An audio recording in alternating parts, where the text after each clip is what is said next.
Min Ottubru li ġej il-Gvern se jkun qed joffri korsijiet bl-aħlas għal sidien ta' annimali domestiċi biex jitalmu jagħtuhom l-ewwel għajnuna f'każijiet ta' emerġenza sakemm jaslu għand il-veterinarju.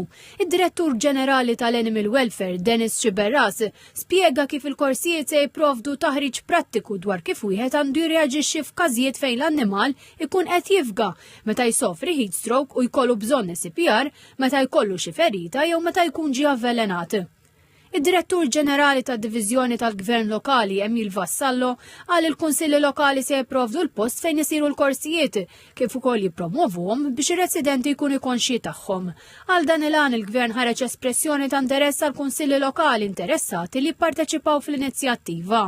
Is-Segretarju Parlamentari Elizin Zarafa Civelli iddeskrivit din l-inizjattiva bħala waħda ta' valur li tista' tagħmel differenza reali fil-komunitajiet.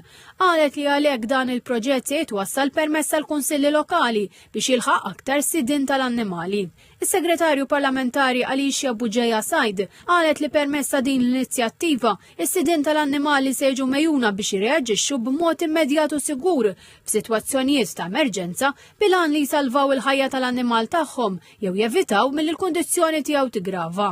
L-organizzazzjoni u l-koordinazzjoni tal-inizjattiva se titmexxa mid-Diviżjoni għall-Gvern Lokali filwaqt li t-taħriġ se jingħata minn edukaturi kwalifikati u magħżula mid-Direttorat tal-Animal Welfare.